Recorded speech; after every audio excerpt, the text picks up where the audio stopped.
Welcome back on the AM show, and this morning a number of issues we kickstart the big stories with. We're going to be talking about the James Gyakye Quayson conundrum, if you like. He's won again. He took that by-election, but how will things go, especially when the likes of the Domahene, a High Court judge, among others, have said, you know what, let it go. We also have on the chopping board the NPP and its flag bearership race. Yesterday, 3 people were vetted. Alan Chabateng, former Minister for Trade and Industry, the Vice President, Dr. Mahamudu Bawumia, Kojo Nsafwa Poku, who actually is an energy analyst. All of them were vetted. Today, another batch of 3 will go. But what do we make of that, among other issues of national concern? We're going to be talking about energy, power. The situation now, we really have to get a grip on. Well, joining us for that conversation, we have Nilante van der Poy. He is Member of Parliament for Ododo Diodo. I hear it's no Ododo Diodio. Ododo Diodo. And then Davis Assin Opoku. He is Member of Parliament for Mpraia. So both of them join the conversation. But we'll start with Nilante van der Poy for now. He joins us in the studio. A very good morning to you, sir. Thank you. I think it's only fitting.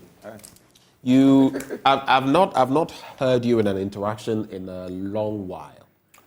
What has been happening? Have you been off the radar intentionally?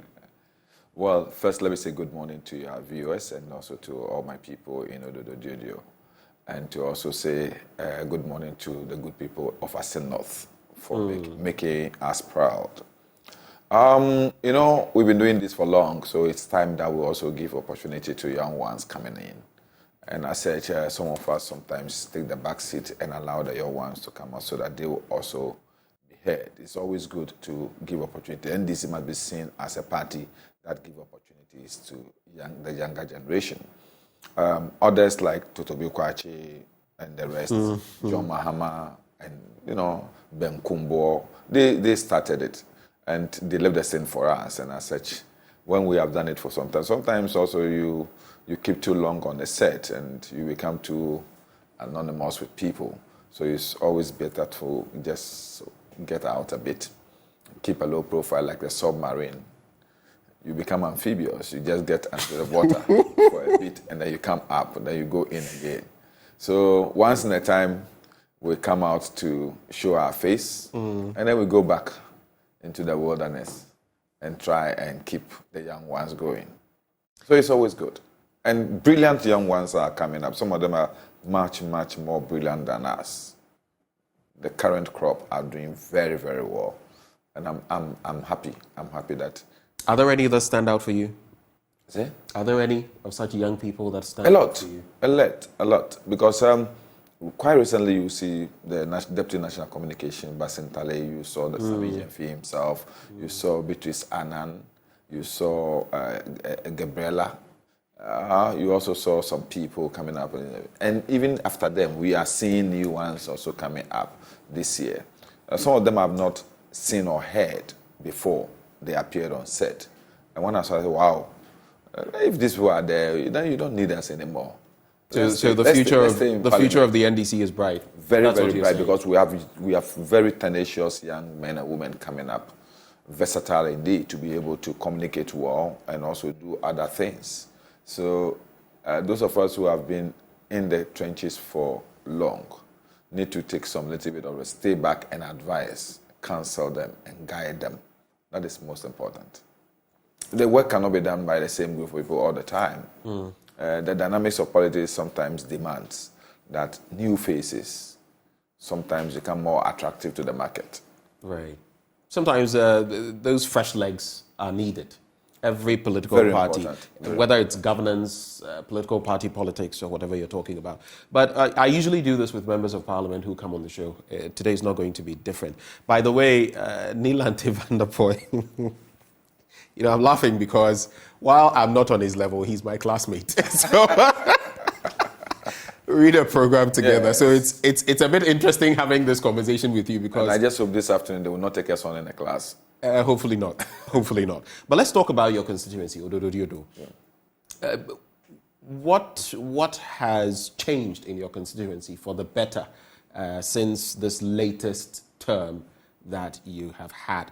What value have you added to your constituency? They've retained you time without number. I remember the last time with Neil and Tibanaman and the struggles and everything that you went through. But what can you say the people of Ododo Diodo can boast of because they gave you the nod? Well, first let me say that the fact that I've been able to keep Ododo Diodo up there is one of the most respected constituencies when it comes to issues about the NDC. And Ododo is always talked about. And we've run the constituency in such a way that we become almost like an example for many others. There's nothing that is done in the constituency, in the region about NDC that we are not consulted or used as an example. Almost every program of the party is seen as a reflection of their work and activities in Ododo Diodo. So reorganization, let me say, if they want to get people to be involved in some decision making, as far as the region is concerned, as far as national politics is concerned, Ododo is used always as a test case. As I'm talking to you now, we have not had our primaries because a research for the 2024 elections was being done, and we were one of the constituencies that were picked as the sample constituencies to be used for the research, to be able to examine what are the things that we need to do going into elections 2024. So it's important that we keep the image and, let me say, respect the dignity of the constituency always. And that is what I have done to keep Ododo in the news for positive reasons and to change the perspective of politics in the constituency. I'm happy he is also here. He's also one of the boys we brought up in Ododo, just that he's in the wrong party. When you say brought up in Ododo? Yeah, we brought him up in Ododo. He's from Ododo. Okay. Yeah. Okay. That's an interesting. I didn't know that. A lot of Kwawu politicians who actually cut this thing cut for them in Ododo. Their teeth, eh? Yeah, it's cut. Their political teeth. Not only the Kwawu politicians. Brian Champions from Ododo also got some training for Ododo. Patrick Boama, all of them, they've got some training for Ododo. And so, you see, because of the fact that historically it's a very important constituency, it is important that when you are the MP there, you maintain that image. Keep a good relationship with opinion leaders, with the political bigwigs, all the state actors within the constituency, non-state actors within the constituency, and keep them together and make sure that you maintain that image. And that is what we have done. Apart from that, we've achieved some few results in area of infrastructure, especially education, health, and also the social development itself. And that is something I'm so proud of. If it happens that I'm no more there, I have a lot to point to, a lot to talk about as my legacy. All right, and that's an interesting, I wasn't going to ask this, but when you made mention of if you're no longer there, you remember the likes of E.T. Mensah and Sam George taking over. Yes. You've also been, how many terms have you had in Parliament 3. now? 3 of them? Yeah. Okay. In terms of longevity, you are one of those up there, though there are some who had been in there from 96 and all of that. In terms of giving the opportunity to young people, how much longer is Neelanthi van der Poel going to be there? I know sometimes some can go for long terms. Look at the current Speaker of Parliament, how many 8 years he had been there before. 8 terms. 8 terms. Should that be the norm? Because sometimes people also say we need fresh blood in there. We need younger people. What's your quick take on that? Under normal circumstance, the work of Parliament, I would say that demands a lot of experience. Institutional memory. Yes, it's very important because when you go into Parliament for the first term, there's so much that you may not be able to get your fingers on the first term.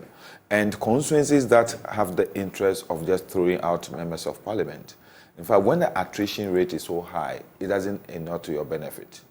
It's always better to give people opportunities to get experience. So I would say minimum 3 terms for every member of Parliament. Okay. I would advise and advocate to be able to have an impact. To be able to have an impact. Because the first term is basically to be able to get to know what parliament is. You could be in that house for a whole term without knowing certain offices. It's a huge place. So much is done. So you need to get yourself up and know that, look, this is an embodiment of parliament. This is what, so far I've not been able to get to grasp with this. I've not been able to hold this. I've not been able to get myself involved in this. So how do I do it in the next term?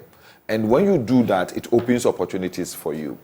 But sometimes people also think that being a member of parliament is sometimes a privilege. Yes, I see it as a privilege, but it's also work, a lot of work. You must read, you must do a lot of research, you must be able to impact positively on deliberations in the House. Then most of the work is done at a committee level. So what are your contributions at the committee level? If you bring somebody new all the time, the person always have problems getting himself used to the work in the committee.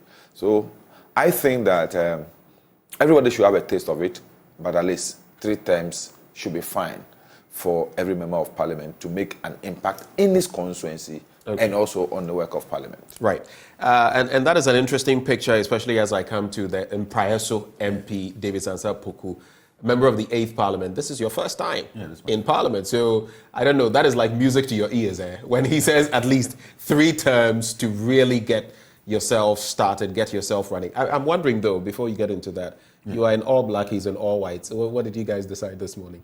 Oh, I think unintentional, huh? There's a mere coincidence. That's my big brother. That's my uncle. Yeah.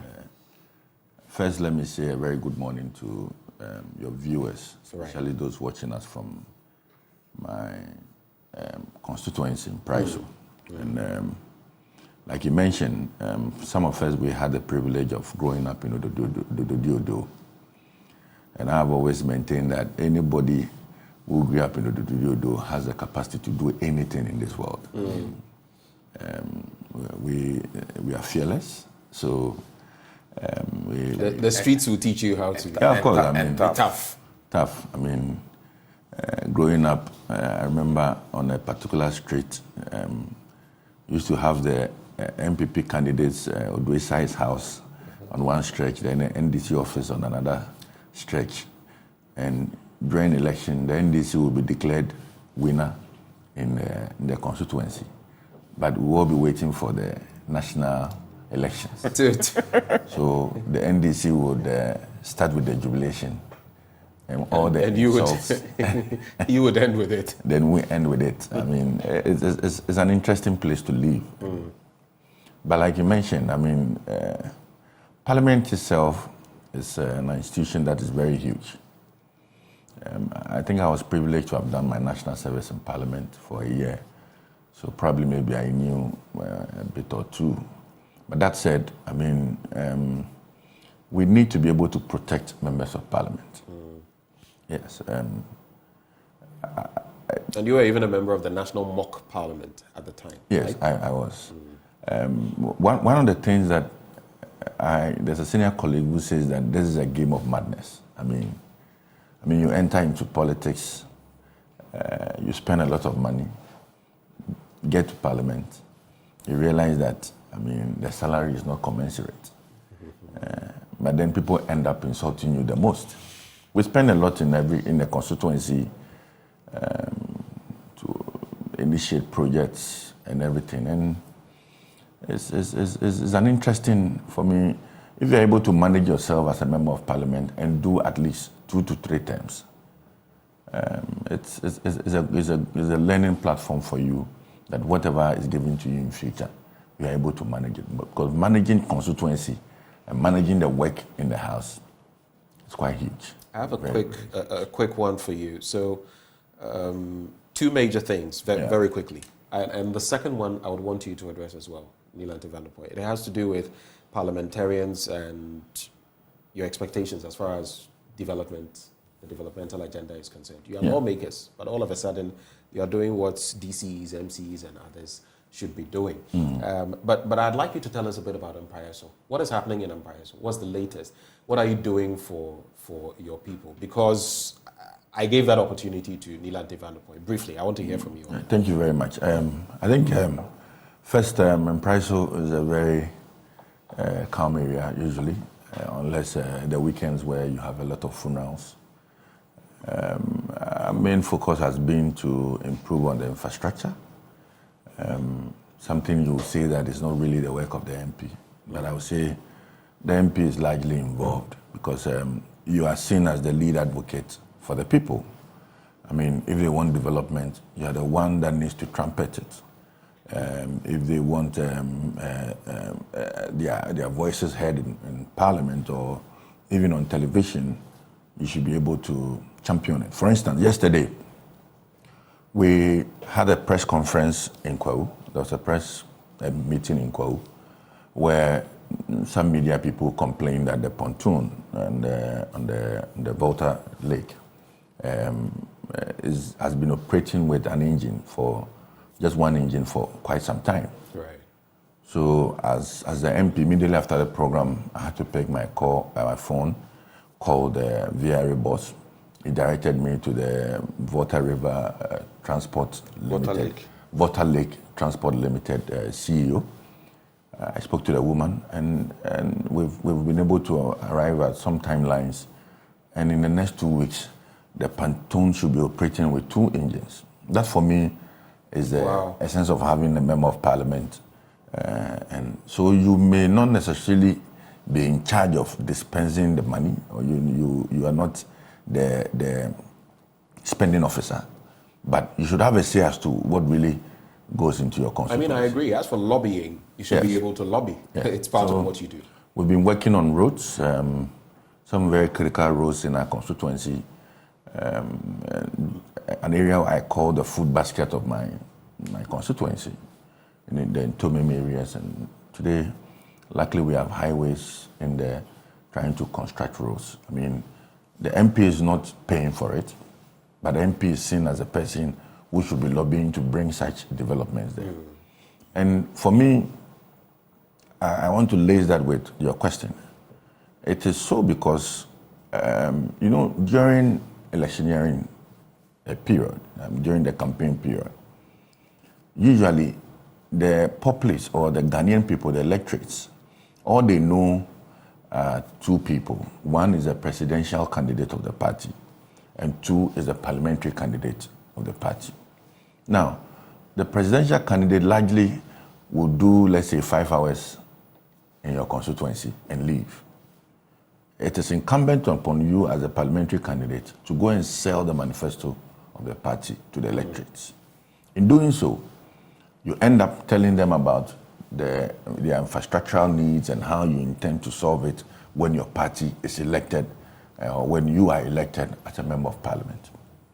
It tends to be a social contract between you and the people. So usually when you win, and more so when your party wins the larger election, they look up to you for those issues to be solved. If we were to vote for MMDCs and they are answerable or they are accountable to the people, I'm sure the MMDCs will now be responsible for promising those projects, whilst we focus on the larger picture of enacting laws and making sure there are policies and programs that will... And still lobby. Because, for example, roads, you have the roads minister there. Yes. You'll be able to lobby him in the parliament. So that has been the case. So it is not the case that MPs go around and make all the promises. And at the end of the day, they tend to tell people that they are not responsible for development. I mean, we are a part of the assembly. Okay, so interesting point made there. Just briefly on that point. Some have said that the 1992 Constitution ought to be looked at in terms of clearly delineating what the member of parliament should do. Look at other jurisdictions. Look at the US and all of that. Lawmakers are lawmakers. Yes, they lobby, they do other things, but in terms of real development, you wouldn't expect, those in Congress to be neck deep in there. Quick thoughts on that. You see, the problem we have in this country is the fact that sometimes when we're talking about those things, we should also look at the social context. Unlike US, we have a social, construct that makes it impossible for you, the MP, to delineate yourself from the social problems. Because in our traditional setup, Ben, you, tomorrow, your village, when you go to your village, everybody's true to you, come to you, because they see you always on television in suit. They think that you have a privileged position where their problems could be handled by you. It's the same manner in when you are elected as an MP. The people see you as the one who could possibly resolve some of the problems they have. So they come to you. And it's also such that by our societal and traditional norms, it's difficult for you to withhold support from the needy. Once you have, because of our extended family system, because of our social values, you want to help. So sometimes it's not about MPs doing what they are not mandated to do, or going beyond their mandate and trying to do things that are not within the Constitution. The issue has to do with the fact that you are seen as somebody the society has put in a privileged position. And when they have problems, the only person they can come to you is you. Because you are the one they see. They can't go to the president. They will come to you, the member of parliament. I agreed to some extent with my brother about the election of MMDCs, and I'm totally for it. I'm 100% for it. What I'm against is electing DCs on partisan basis. That one, I'm against it. I want a situation whereby I could decide tomorrow that I have between the member of parliament and the mayor of Accra. I can contest for anyone. So when I'm going to contest for a member of parliament, then I will go on a political ticket. But when I want to contest as the mayor of Accra, I don't need the political ticket. So that you or anybody else who doesn't want to sound or to be partisan in our society, especially looking at the way our politics has degenerated into factionalism and division. It is possible that somebody will aspire to want to serve society, want to serve his community, but not in a partisan position, so that we will offer that opportunity. But the truth of the matter is that constitutionally, I don't think that the Constitution has anything that says MPs must be responsible for anything. The Constitution says the MPs are the legislators. We make the laws. But then when you go outside the realm of, let me say, the legislature, there is no way you can also absolve yourself of the liabilities of expectation of your community and people. So you must take that upon yourself. But the truth of the matter is that this is seriously affecting a lot of MPs, because they now have to go beyond their means to be able to satisfy these demands. You get up in the morning and people who you know have voted for you come to you and say that they have problems with school fees. Can you really look at them and say, look, and so what? I'm not your parent. I'm not the one to pay your fees. Extremely difficult. In fact, in our society, it is not even accepted that you can throw somebody away. You offer help. People come to you, they are sick, there's an emergency case, they need to go and do the scan, they need to buy these drugs, and they come to you. There's no way you can look at them and say that, look, I'm not responsible. So those things always come. Those social pressures always come. The key to it is the fact that we need to enhance our development in such a way that people will have job to do, the vulnerabilities within the society will be limited and minimized, so that people will stop depending on others. That is the only way that MPs will also be free to focus principally and mainly on lawmaking. Right. Other than that, they will continue to spend their time addressing social issues more than the legislature. Interesting points both of you have made this morning, and this is a conversation that I'll keep having on the show, and hoping that push will come to shove and some things will over time become better, because governance is a process. It's a destination that we must get to. But let's get into some other crucial issues this morning. We'll go back to Parliament. And so the Office of the Special Prosecutor, for example, is investigating some 150 cases. There's been a lot of talk about what has been done, what is in the pipeline. But one of those crucial cases, moving away from the former Minister of State at the Ministry of Finance, Charles Dubois-Haynes' issue, which is also on the front burner, there is the bit about that faceless businessman who attempted, supposedly, to influence members of parliament when there was that push for Ken Ofori-Atta, Minister of Finance, to be set aside. The OSP has gone into that matter as well. But I'd like to find out from you, as members of parliament. I'll start with you, Davis. What do you make of it? I find it curious as a media person because I heard the leadership of parliament at the time speak about it, including the majority leader, Osei Mensah Bonsu. So obviously it isn't as though we didn't know this person. I heard talk about things that had exchanged hands, things that had not exchanged hands. I heard about offers that had been made, offers that had not been made. Should we even have got here? I mean, should this not have been dealt with by now? Davis, I'll start with you. Well, I think first, what we should realize or what we should appreciate is that it seriously becomes a crime when there's been an offer made and an acceptance. Exactly, no offer and acceptance. Yeah, I mean, I'm not too sure anybody took anything from anyone just to influence the decision that the members of parliament took. I mean, it was at the early stages of this whole Ken must go thing. And of course, everybody should be concerned. I was a part of the group that championed it.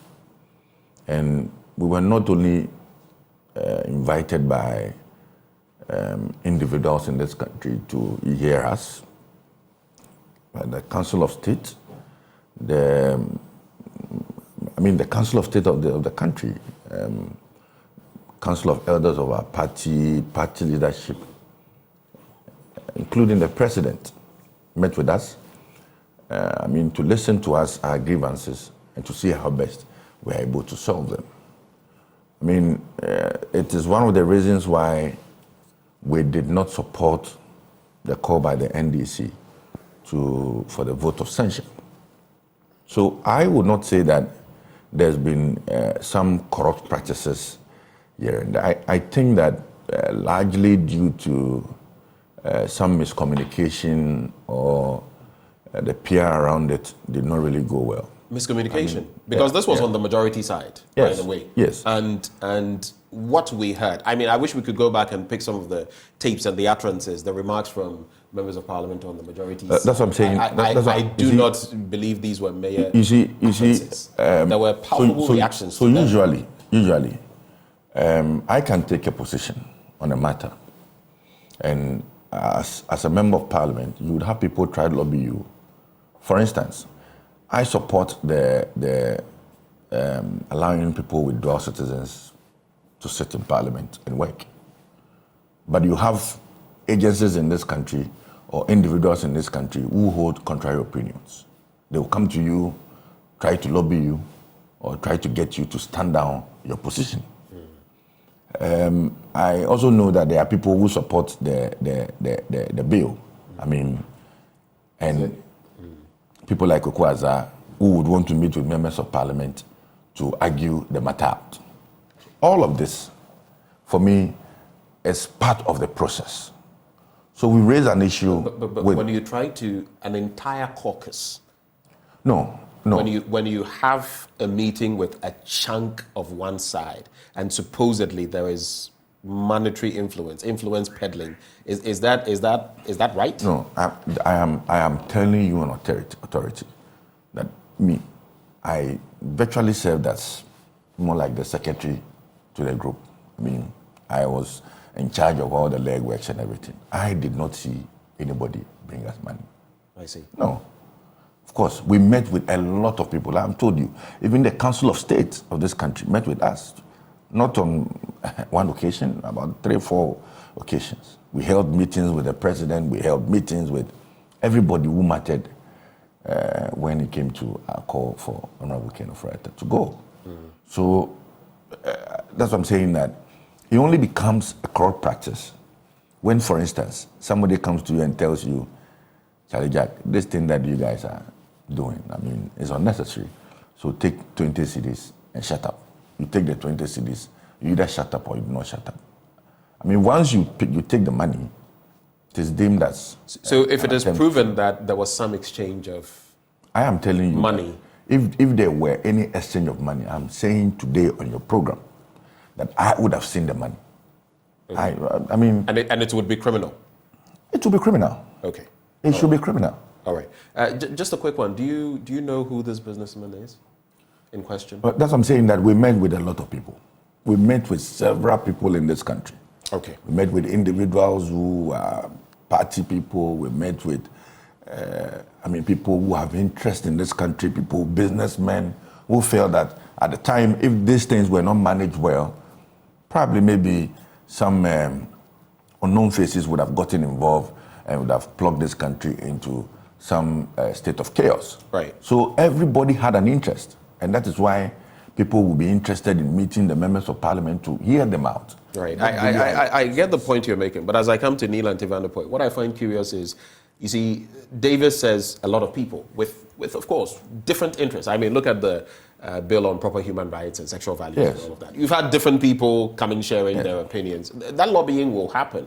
But if all the businessmen and all the people who may have got involved, if one person is singled out because Asemesi did this or that, then it becomes a point of curiosity. But from where you sit, on the other side, you didn't get any such influence. But what do you make of that situation? And would you also want to get to the bottom of that entire businessman saga?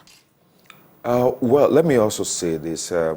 Ghanaians must appreciate the fact that lobbying is part of parliamentary process. Here, it is not as pronounced as other jurisdictions. So people see lobbying as bribery. People see lobbying as corruption. But people will always lobby members of parliament, especially legislators, to be able to advance and advocate for a particular cause as far as parliamentary procedure is concerned. But where do you draw the line? And the line should be the integrity of the House. It's very important that people must listen. Yes, there's a need for you to do consultation. Because sometimes we even go out of our way to do the consultations. So, for example, if there is a bill before us and it's about communication, we think Agbeko is good, has some knowledge that we can tap, we can call on you.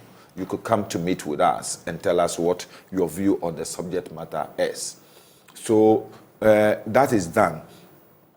There have been so many instances where we've had workshops outside Accra, for example, on a particular issue that we've invited people, or people have voluntarily come to meet with us. Sometimes some of these people will appreciate their invitation. Some of them will say that, oh, this is what we are also happy, since we are doing it, this is water for you to be able to go through the process.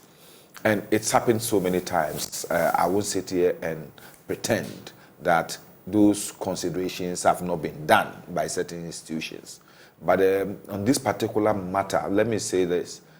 I heard few individuals talk about those things, and to me, it sounded awkward to me, because those things, the way they were talking about it, even if it happened, it wouldn't have happened the way people were talking about it. Because those things are done in a very sacrosanct manner, not to incur public attention. So I think that it was born out of the anger in some of the petitioners for Ken must go, in the way they were being stopped by the presidency and other structures of the party. So it is not a matter, because sometimes, I remember very well, one of the days we were called to a meeting on a particular issue. All that we said was that we won't come. We won't come. We don't want any influence. We don't want anybody to come and tell us anything. So that is the issue. So if somebody is standing there, the person here, the person will think that truly it's about money, and so you are rejecting the offer, you don't want to come in. So I heard it. It was odd to me. It didn't sound good for the integrity and the image of the legislature. But then I will also be happy if investigations are conducted thoroughly, so that Parliament which the OSP has done. Well, so that Parliament will be exonerated, so that those people who made those statements will have the privilege of defending what they said, and the image of Parliament that was, let me say, tainted or damaged a bit in that particular instant would be absorbed. Okay. It is important because, you see, I say this. the institution of parliament is our democracy. It's the spine of our democracy, not the executive and not the judiciary. Without legislature, we don't have democracy. Right. So the integrity and the image of members of parliament and parliament must always be protected. Because if people lose confidence in the legislature, it becomes difficult for them to continue to have confidence in the democratic process. Right. And that is a crucial point you've made. Let me come to you briefly. I want us to get into James Gyakye Quayson, and it will be sworn in today, by the way. But before we go there, and before I come to you for your take on the entire Assin North saga, the win for your party, just a quick one. This story in the graphic business today talks about engaging and building investor confidence. It has to do with the economy, the DDEP. In fact, just to read a bit of it, it talks about capital market experts asking government to be transparent as it engages investors to restructure dollar-denominated bonds totaling about $809 million. Basically, what they are saying is, don't go the same way as you did with the DDEP. Engage, a lot of engagement before you go. Don't just come and thrust something and then there'll be a whole lot of back and forth. Look at what happened the last time. On the back of that, I'd like to find out from you, has your team's Ken Must Go drive come to an end? There were promises made by Mr. President in terms of complete the IMF program, the deal. Once it's signed, sealed, delivered, we'll take over from there. I just want to know from you. You are one of those who spearheaded it. Has it come to an end? Are you still pushing it? So for me, I did Ken Must Go not because of what President said to me. I did Ken Must Go largely because of what my constituents told me. I mean, I come from a constituency that is largely business centered. I mean, go to Okanshi, the Kantamantus and everywhere. At that time, I mean, when they speak to you, they call you, you have a feel that indeed something needed to be done. I think that the circumstances... Has that changed? Largely so. Today, the IMF has come in. They are helping manage things. The dollar is not misbehaving like we saw during those turbulent times. It's not? No. Do you know how much the dollar is trading for now? It's still hovering around 12 cedis. It's fairly stable.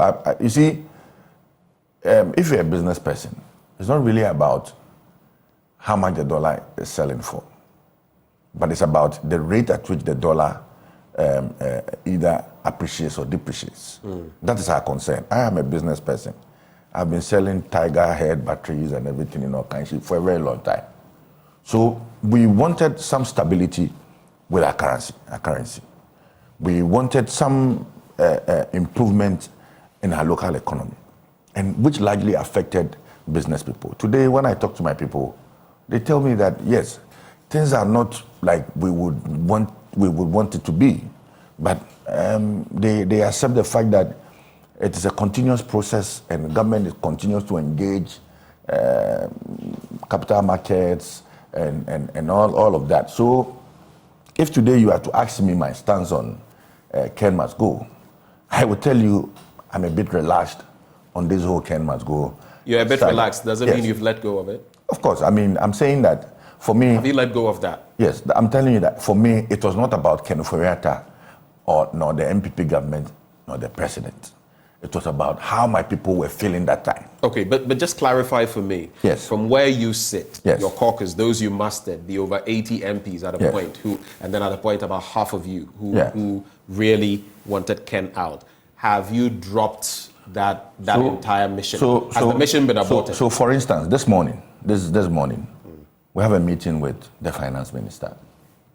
When you say you, what do you mean? I mean, the entire caucus has a meeting with the finance minister. Okay. And that is what we wanted. I mean, largely to sit with the finance minister, engage him on happenings. You know, one person do not have the solution to all the challenges. You're not the repository of a whole of knowledge. Right. So all we wanted is for constant engagement. This morning we'll do that. He will come to Parliament, answer questions. He comes there, engages members of Parliament, and we get to appreciate what really is going on. I mean, for us, there was a huge political decision to take. I mean, look at our performance in Assin. You cannot rule out the influence of the economy. I mean, how people feel. You can't rule out that. So if really everybody's survival hinges on the economy, then it's important that we also contribute or have a say in how things are run. Okay, so the thrust of your Yes.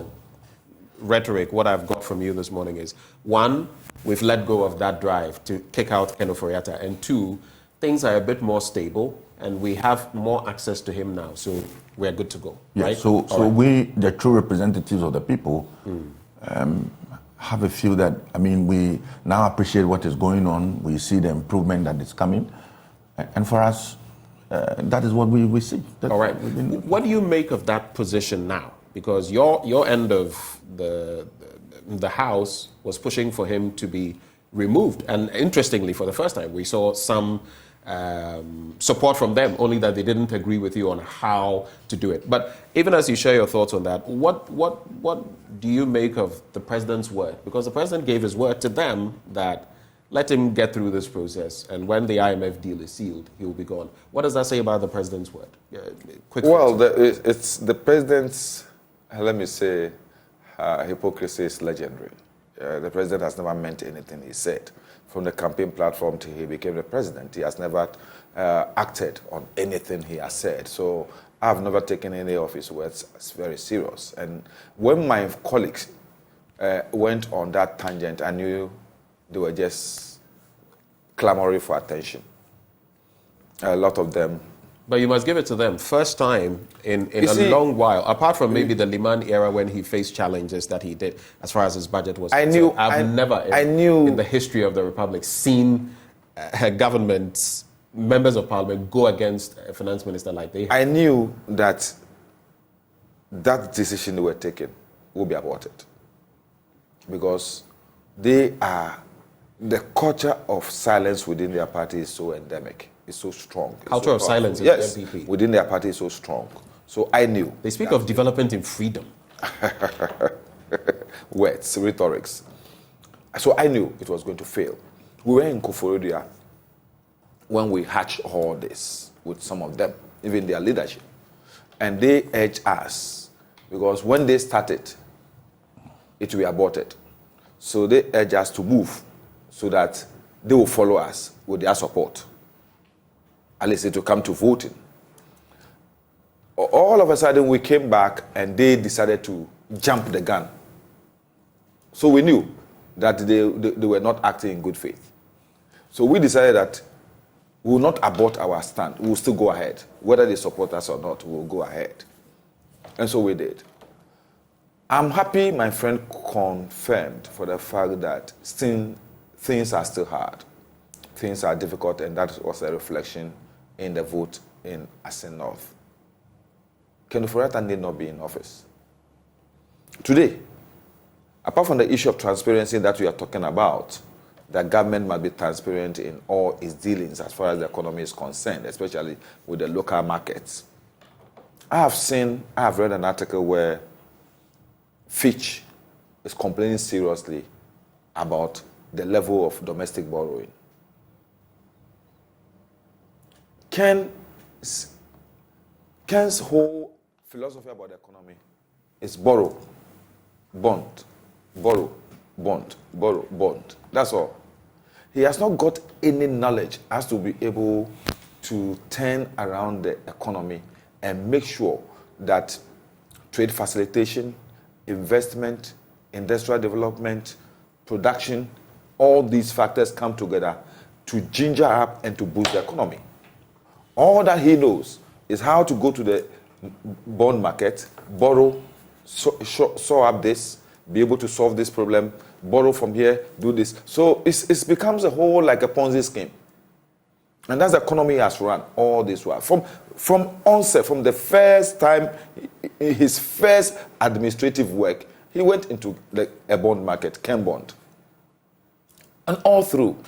So I don't see him as a real answer to the economic development of a country like Ghana. You need somebody who understands the dynamics of our economy and be able to appreciate where those factors can come in to be able to sustain them. I've been asking myself the same question, but regardless of it, look, in this Fourth Republic, for example, we've had businessmen, Dr. Kwabena yeah.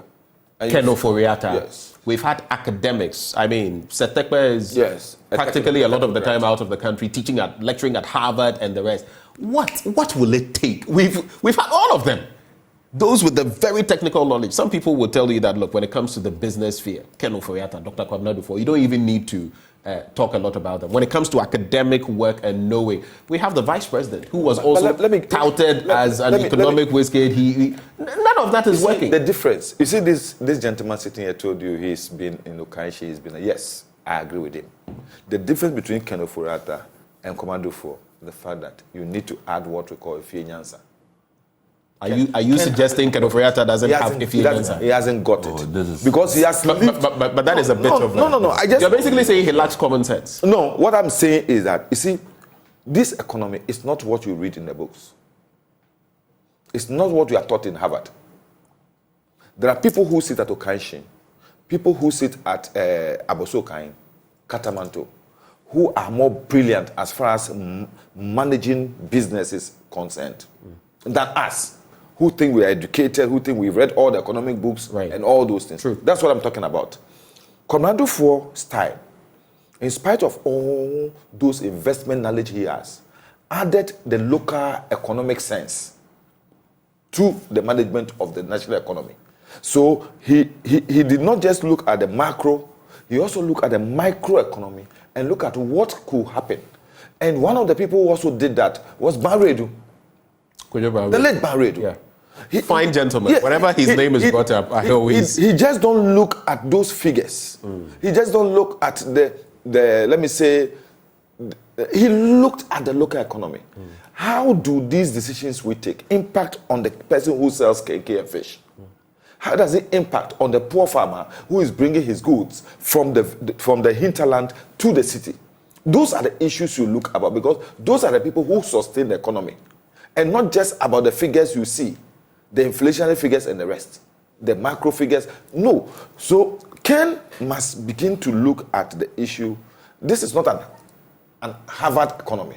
This is Ghana's economy. This is not a Yale economy. You understand? Right. What are the issues that are involved in this economic management vis-a-vis the things that are involved in looking at economies elsewhere?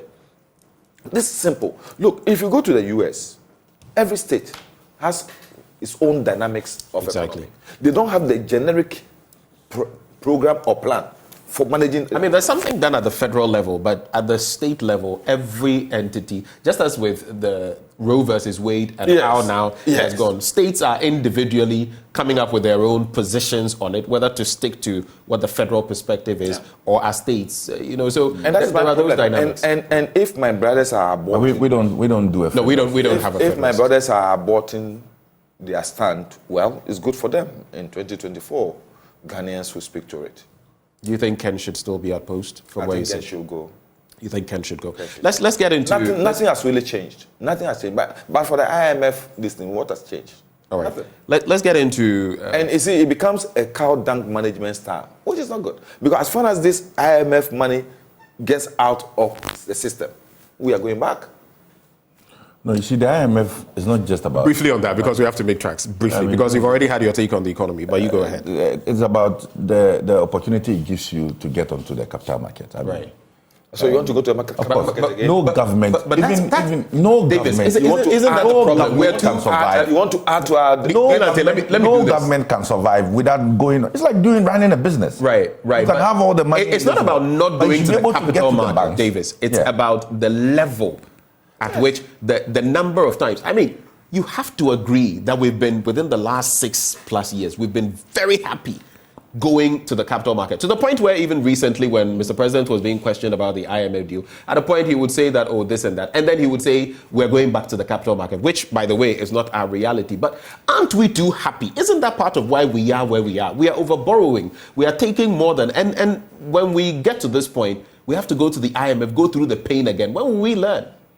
Well, I'm saying that. I mean, no government can survive without going to the capital markets. I mean, people get onto the Eurobonds, look for money to develop, construct roads, I mean, build projects that the Ghanaian people are looking forward to.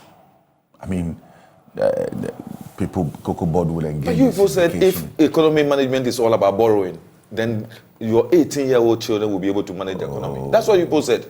So I'm only telling you the realities as it is. But so I mean, let's not their hypocrisy. Let's not create the impression that a government can come and survive without going to. But that's what you said. No. But you see that Davis. So the point is, we all know that.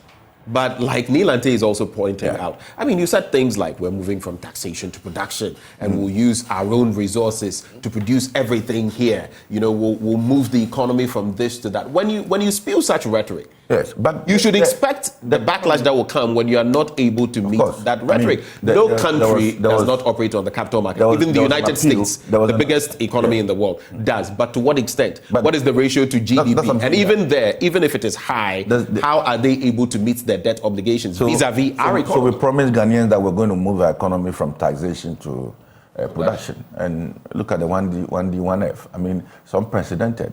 Not even Nkrumah brought such numbers of 1D, factories. 1F. Yes, I mean, can you name 10 factories that are up and running and producing? And you see, when we have this conversation, sometimes I feel we take it out of context. Yes. What we should be doing Yes. is, okay, so we have, let's say, 30 factories on board, because sometimes you go to certain places, you are told, and you go there and there's no factory, or the factory is not operational. But those that are on board, let's say in crucial areas like rice production, tomato production, like this and that. Look, we used to import, let's say, X billion. Yeah. Now on the back of this, we are importing Y billion, and this is what it is contributing to the local economy. That is the reality. This bit about we set up a factory here, it doesn't add anything. It is reflective in the data.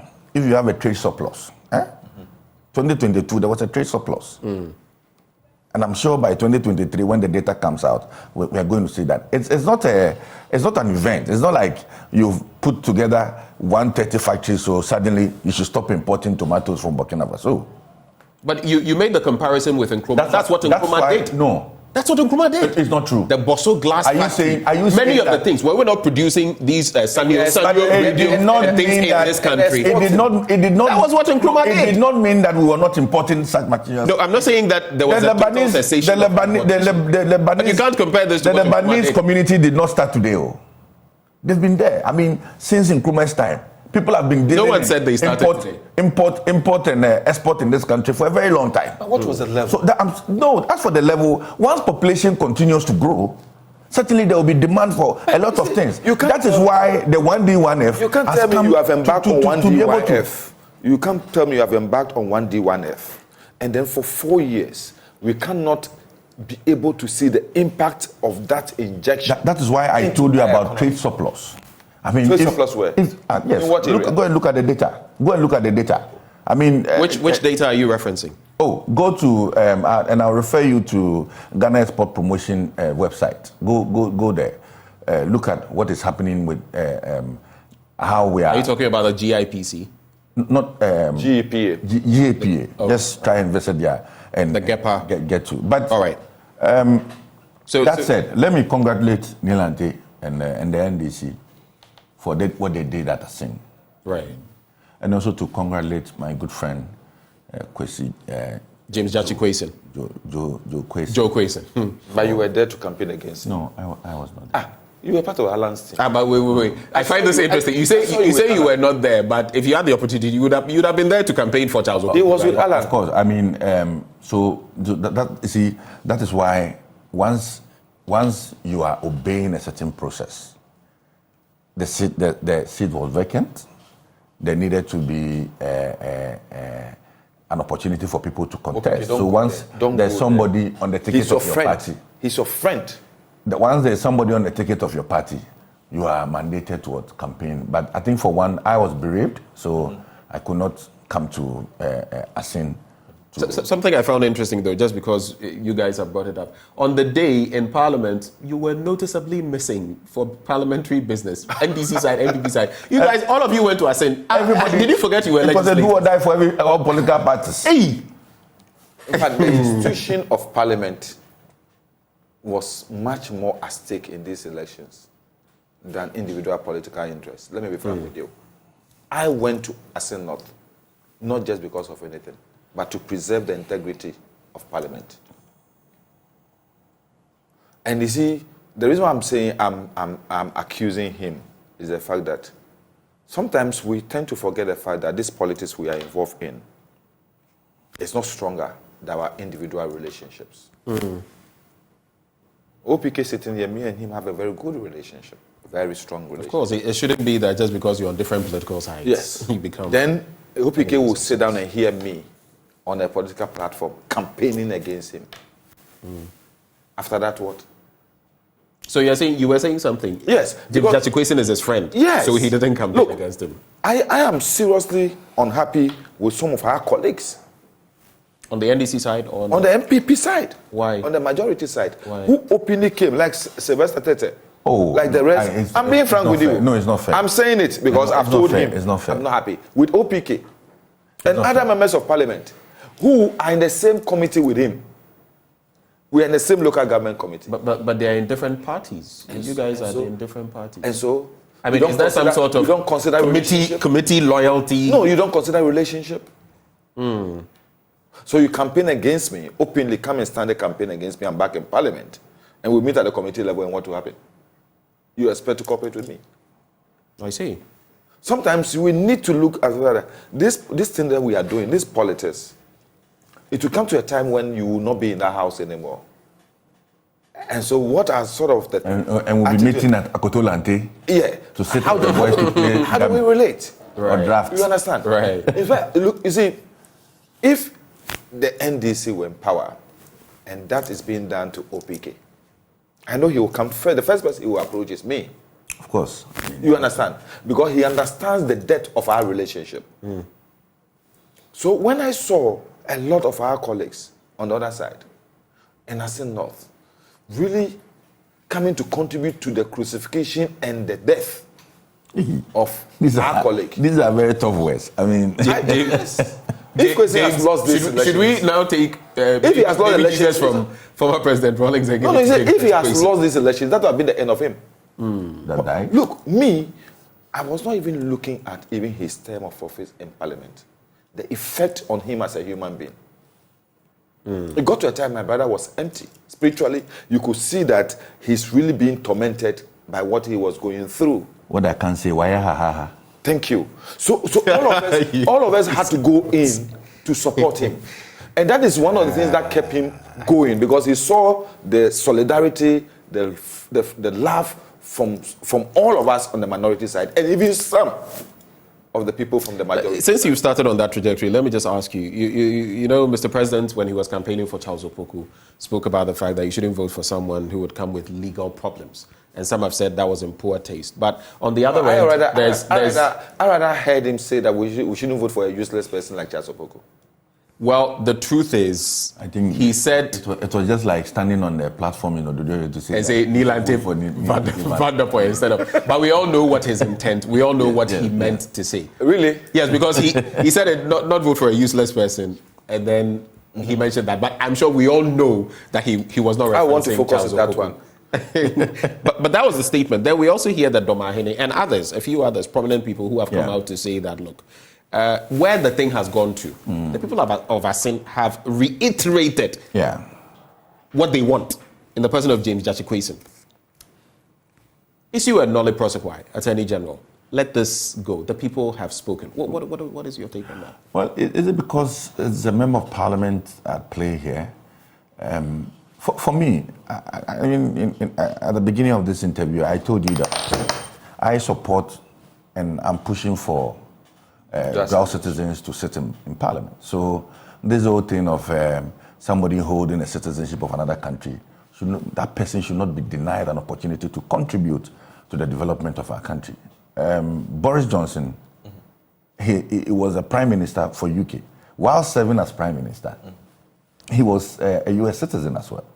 I mean, the Prime Minister of Canada, he holds a Canadian citizenship as well as a US, a US citizenship.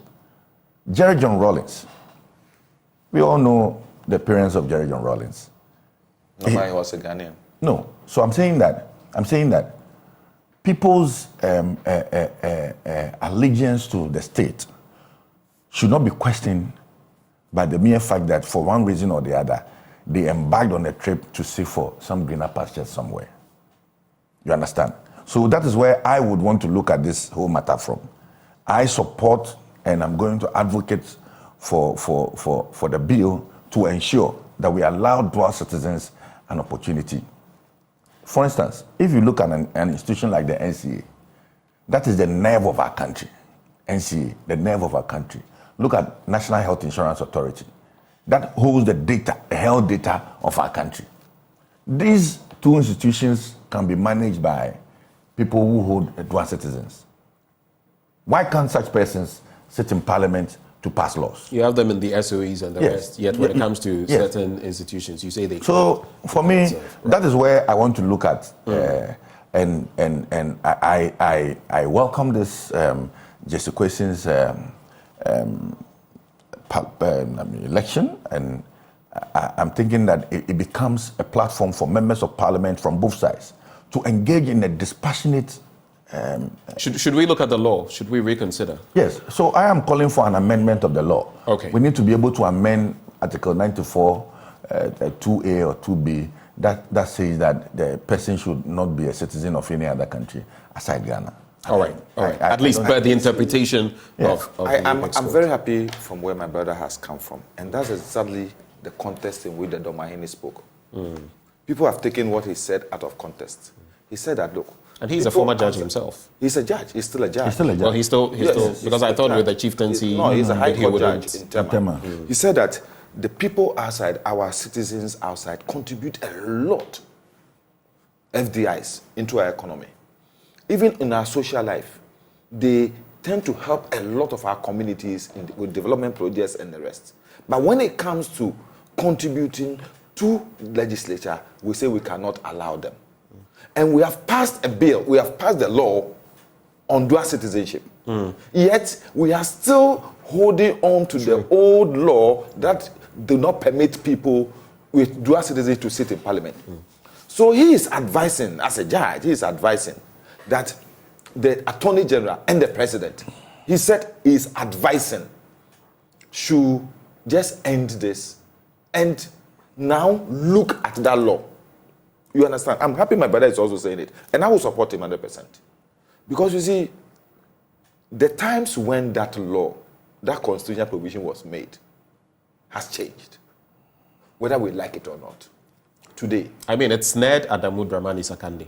You see, Adamu Sakande's own is different. I get the differences, but I'm just saying that the same, maybe a similar context, snared. That time, I said but I get it in the context of the time, the period. Relevance then, that time, law must be relevant. I said that it was wrong.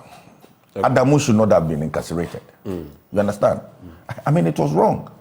If, for instance, somebody errs on the side of the law in his attempt to serve the nation, such a person should not go to jail. See, he went to jail. And we are faced with a similar situation. And that is why people would want to justify equalize what really is happening. You can't compare oranges to apples. You see, my distance is this. People with dual citizenship can serve. You see, I have a very difficult interpretation of what allegiance means. Okay. Well, the time when you stand there and swear allegiance to Ghana, you sworn allegiance to Ghana. Right. When the law says that when you have allegiance to Ghana, you don't have allegiance to another country. It's automatic. Right. To me, it's like you married and then having a girlfriend. The girlfriend marriage is not a contract. But your marriage is a contract. So once you are a Ghanaian by birth, any other citizenship you acquire is not a contract. It's just an arrangement. It's just an agreement. Okay. So that one can be thrown away at any time. But you can't throw away your Ghanaian citizenship because you are, by birth, you are a Ghanaian. Okay, so I get the point you're making. I want us to get into the MPP flag bearership race. But before we do that, and then talk about power as well, some messages that are coming in, and some people are going hard on you, Davis. I'm going to read some of the messages. Akosia Papabi Dapa says, we don't even see the products of the factories in our market, not to even talk of export. and the rest of what you write I cannot read. But at least a few. I was just about to mention Akusia likes Eku Juice. I know there. Akusia. But then very well. Akusia Papabi Dapa. Then she also says you should never compare the MPP to Nkrumah delivered. She also says, so he's admitting that you cannot run a country without borrowing. So they lied to us to get to power. That's the question. Then there is Abraham Apiakubi who says, give us the data that you have to compare the figures as before when you were talking about data. And he also says, don't run away from your 1D, 1F figures. Please, let's have your figures. What else comes this way? Okay. Throwing dust into the eyes of... I'll leave the rest. But those are some quick reactions that have come through. Let's talk about... let's get into the bit about the MPP's flag bearership race. The vetting has started, Davis, and yesterday you saw some really big wigs in your party. Alan Kwejo Chermatin. Yeah. There's also Dr. Baumia, and then we had Kojo and Safwa Poku also showing up. Today it continues. Yeah. I believe Boachie Jako, among others, Kennedy Japan will also be there. What do you make of the process so far? I think so far so very good. Let me commend the leadership of the party for the management of the processes. So I mean, thus far. First, I want to appeal to all the contestants, and especially their followers, that we should all conduct this exercise taking into account the period or the timing left for the next election. I mean, after November, December, we'd have virtually 10 months to the next election. While the other side has hit the ground running, they're campaigning. Today, in the NDC, they've been very strategic. Look at the position of the party not to contest or to open nominations in the do and allow for some time. For me, they are thinking about the next election. And I think that we would not have that benefit, largely because by December, we would have elected our presidential candidate. Then by February, ending March, we'll now be going into a contest to elect parliamentary candidates. So we all must be guided and measured in how we conduct ourselves in this process. That is why I want to also commend the aspirants. I mean, so far, you listen to them, people are campaigning based on their messages and what they seek to offer when elected to lead the party, and how they are able to break the age moving into... then there's a bit about the jamboree that usually happens, and people going there with placards and T-shirts at the party office. It all rejuvenates the party. I remember in 2007, I was a young student in the university and had to move right from Cape Coast to come and join Honorable Alan Chermatin to go and fight. We walked from Obra Sports Circle with a huge crowd to the party office. This time we decided not to do that. And it tells you the experiences that come with it. I mean, when you go 1, 2, 3, you tend to gather a lot of experience and want to focus now on the delegates. That said, I know that eventually the person who wins will be able to garner the support of the other aspirants. Are you tipping anyone? What? Who? Are you tipping anyone? Are you? I'm campaigning for Alan Chermatin. Right. I strongly believe that is the best person to lead. You see, there's one thing that we all must know. In politics, people's sacrifices must be rewarded. In 2007, when this party was at the crossroads in Lagos, Alan single-handedly took a decision and said that he was not going to contest a second round of the election, and that he would allow his elder brother, Nana Addo Dankwa Akufo-Addo, to contest. That was the highest or the height of a political sacrifice that I have seen. I mean, look at the money involved. Just like in 2008 elections when President Akufo-Addo, then candidate Akufo-Addo, was leading Atta Mills with over 100,000 votes. Atta Mills then decides that he won't contest. Akufo-Addo would have been elected as president. But he went on to contest, and we also saw what happened during the second and the third round of the election. So going into an election of such nature, it was anybody's game. But probably maybe the man also considered the mood of the party, the health of the party at that time, and the sacrifice. So for me, I feel that, yes, people have served. John Mahama has done 8 years at the presidency. Dr. Bawumia has done 8 years at the presidency. And there's a need for a new face for Ghanaians. I thought your party members used to say that John Dramani Mahama was the only one-term president who would give him 4 years. Now you're saying he's done. No, he's done 8 years at the presidency. No, but I'm just saying that your own people say he's done. When I say 8 Vice years, President? Vice President 4 years, he's done President 4 years. I mean, whatever he has to offer, he has done that. Right. And that is why, for me, I believe that if the MPP were to go into the next election with a new face against John Mahama, who has served 8 years at the presidency, we will be able to defeat John Mahama easily, moving in. Just quickly, I mean, from where I sit, yes. I do not have any. Well, I do have data. I mean, looking at, for example, the global info analytics and others, the forerunners, the front runners, are Alan Kwadwo and Dr. Mahamudu Bawumia. Yes. Why do you think Dr. Bawumia is not the ideal candidate for the MPP right now? Well, I'm telling you that Alan is the ideal candidate. I'm not here to say that Dr. Bawumia is not the ideal. Yes, but if Alan is the ideal candidate, there must be a reason that someone else isn't. I'm saying that if Dr. Bawumia wins, he's competent enough to beat or to be president of this country. For me, it's about the electability of the person in the next election, the circumstances that surround the next election. We are going into an election where you would have to sell some messages. Today, the automobile industry is booming in this country. I mean, Toyota is here. You can talk about Nissan, local companies. It's time as Minister for Trade and Industry. The 1D1F, we looked at over 130 factories, and anybody who mounts any platform in the MPP to campaign for the party would be using these messages to campaign. I think one thing, though, before I come to the proponent or the champion of these projects, if such a person wants to lead the party, coupled with the fact that he has served and served President Akufo-Addo, he served the MPP very well. I feel that just like everybody is saying, the Drew, Su, Shono, and everything that everybody is saying, for me, resonates. And that is why he has my vote and he has my support. Okay. And I'm going out. Let me come to Neil and Vanderpoy. But quickly, though, one thing that I think people don't get to know about Alan Kwadwo is his background in economics. I never hear anybody talking about that, because for Dr. Bawumia, it's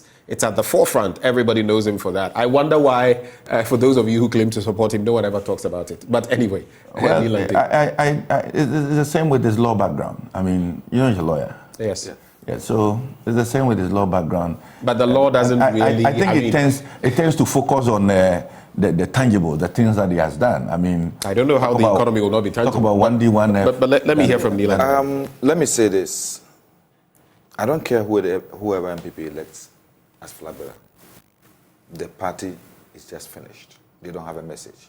The MPP is finished. It's finished. They don't have Why? a message. All that they will say to Ghanaians, they've said already. All the lies that they can propound and throw at Ghanaians have been thrown. Ghanaians have evaluated them. They've evaluated almost all of them. All the people in the race have served in one way or the other, apart from maybe Kwabena Japan, and maybe Adenimo, or maybe Insafwa Poku. But the rest have all been part of this corrupt system. They've all been part of this inept and this, let me say, incompetent, super incompetent system. I won't take out any one of them. The issue is that what message are they going to sell to Ghanaians in 2024? What? Free SHS, 1D1F, 1 village, 1 dam, 1 million, 1 constituency. Are those the messages they are bringing? What new message? What again are they going to say? So they don't really have any. Maybe a turnaround in the economy would be all the messages. Well, the turnaround in the economy. You've already destroyed people's businesses. You've already made thousands of Ghanaians unemployed. But you do admit that if the MPP succeeds in turning around this economy and returning it to with Ken Ofori-Atta still in you do know that would create quite a fighting situation. With Ken Ofori-Atta still in the saddle, is the same 1-2-1-2 driver. The same 1-2-1-2 driver. Borrowing driver. It's not going to change. The man virtually has no idea how to run this economy. All that he thinks about borrow here, satisfy here, 419. Azana 1, Azana 2. I think that is all. But I think that is a bit. You see, we must be realistic. We must tell this man. This man is making people bleed. When you say 4-1, no, hold on. I think this morning my uncle is in a different mode because he used some words on the show. But let me do this. Yes. The 419 implies fraud, criminality. I think for that one. Okay, I've withdrawn 419. Thank you. I've withdrawn 419. Thank you. But what about Promzi business? Promzi is taken from here and started giving this person. No, but a Promzi scheme is also criminal. This is how this economy is run. Borrow from here, satisfy this. Borrow from here. Were you not borrowing while serving as government? Why are you not borrowing? We didn't super borrow and over. But what is super borrow? What is super borrow? All that you care about is you borrow to the extent that you took this country to the IMF. Today, another government, despite the external shocks, we didn't take this country to the IMF because of borrowing. We went to IMF. So you went to IMF because of mismanagement? No, we went to IMF to have what we call integrity for the program to. But the bottom line is both of you went to the IMF. Both of you have gone to the IMF. That's why for me, we've been to HIPC, we've been to the IMF. But the point to be made, Davis. Just a second. The point to be made, Davis. Going to IMF. When you came, you extended the term. That is true. But the point to be made, Davis, is that when you look at the trajectory of our borrowing, you must admit that over the last 6 years, the borrowing has been out of this world. That is where I have a problem. It's not that no administration. When the Ghanaian people are also seeing projects springing up and all of that. Ubecha Bilamte. Do you know where the money came from? Tema Motorway. All these monies were secured under Jomama. But let's all those monies were secured under Let me just appeal to the leadership of my party. That I know that now that we have over 10 people filing, we have what we call the super delegates. Right. I will be very grateful that we bring all the candidates together and bring all the aspirants to one place. Let them sell their message to the party leadership, especially the top hierarchy of the party. I mean, so instead of doing it at the regional levels, let's all come to because. So let's not go to the grassroots level. They will. But we now need to select best 5. Yes. I'm only saying that I'm only saying that you have 900 people to vote on that decision. Let's all converge, let's say at Legon, and take a decision in a day, so that we will select the best 5 instead of doing it at the regional levels. I think that will help. It will cut down cost and all. All right. Yeah. Alliance Campus is already crying Thank you. about abuse of incumbency. Nobody is doing it. Just to wrap the conversation, gentlemen. You said about Umia Camp is abusing incumbency. For example, what happened at Assin North? So we are capping off the conversation in some 3, maximum 4 minutes. I want you to address 2 issues for me. And for you, those 2 issues will come because you've been a former sports minister. Yeah. When you look at the trend of sports, the sporting fortunes of Ghana, especially our football, the men are not delivering. I've said this time and again, I'll say it. The women are delivering in a way, and we are not even treating them fairly. In the US, what the men get is what the female players are paid. Ahazake's ladies represented us, placed second, the first, club championship. They were not given anything by CAF. I feel we could have stepped in. We've not. Recently, our ladies went and beat the Nigerians again. Is it the Wafu tournament? The women are winning laurels for us. The men, but our sporting fortunes basically are dwindling. What do you make of that? And then for both of you, Dumso and the IPP situation. The experts are telling us that we are knocking on the door of Dumso again. I feel it would be disastrous to get there. I'll start with you, 2, and please don't do more than 2 minutes. Well, first, let me say, you said I shouldn't talk about Ken Ofori-Atta. The issue of the IPP is still Ken Ofori-Atta. It's still Ken Ofori-Atta. He's still the headache of the IPPs. Secondly, when you talk about sports, I've said plain and simple, from the president down to the last person in this government, square pegs in round hole. That is why everything is dwindling. That's why everything is nosediving, going down. Everything. I don't want to say it's a case. Does that include the GFA? Why not? Keto Kweku and his team? It's not just Keto Kweku and his team. The issue is simple. Who are those who are there working together with the GFA to be able to achieve the results we are looking at? Do they have any sense? Do they have any knowledge about the game? No. Can you say Keto Kweku doesn't have knowledge of I'm not talking about Keto Kweku per se. Right. But he works together with the ministry. The ministry gives the policy directions as to what to be done to achieve results. And so we are not, if we are So not the sports achieving- minister. The sports ministry, not the minister. Okay. Because he has deputies, he has government, which also confer with him. He gives him direction as to what should be done. The problem is that the MPP government is finding it difficult to be able to hold grasp with any issue at all in this country. Everything they hold goes bad. Okay. He's exhausted his 2 minutes. Quickly. Well, I think that for sports, I'm a bit concerned about the performance of the national teams, in recent times. You also saw the debacle at the World Cup. Yeah. Especially the young guys that played recently in Morocco. The Black Meteors. Their performance, was not something to write home about. And I think that there's a need to invest more in that area. That said, the management of football and the management of the national team has nothing to do with government. Nothing knows the autonomy of the GFA. The GFA, you cannot go in there and direct the GFA as to how to manage football teams and all of that. The management team, everything that has to do with football management at the GFA level, government has no influence. It's not true. Well, I know that for sure. It's not true. And that is why the sports ministry will not determine or will not be pushing for. Yes, we pay the salaries. But when it comes to the appointment of coaches, the appointment of management team and all of that, it's at the reserve of the GFA. Okay. Unless the government hasn't got a goal, unless the government hasn't got objectives to achieve, then they can sit there and say the GFA should do what they want. All right. Gentlemen, I believe we'll have to cap off. What? No, let him. Is No. He's Ken Ofori-Atta not responsible for the situation of the IPPs? Well, he's coughing. He's not. So. Ken must go. The issue of Dumso, I don't think Dumso will be coming back to Hunters. Let's pray not. Yeah, I know Napo, and I know his work at the Ministry. Dubik Mahama is doing a good job, a fine job at ECG, but there still leaves a lot to be done. We owe what, $1.73 billion? Yes, that is humongous. That is half of what we went for to the IMF for. Anyway, gentlemen, we'll have to sew up the conversation here. I'm very grateful that you took the time. Thank you.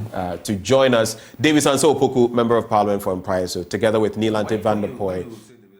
The people of Mpraeso will not know him well. Oh, okay. Add OPK. Oh, OPK. Okay, so that's more. OPK, as he's popularly known. Yeah. David Sanso Opoku, a.k.a. OPK, Member of Parliament for Mpraeso, and then Nilante Van der Poy. Even your kids call you OPK. Yeah. Oh, wow. Yeah. Nilante Van der Poy, Member of Parliament, Ododo. We are very grateful that you took the time to join us this morning. Do stay with us. We'll be back after the break with a lot more action on the AM show.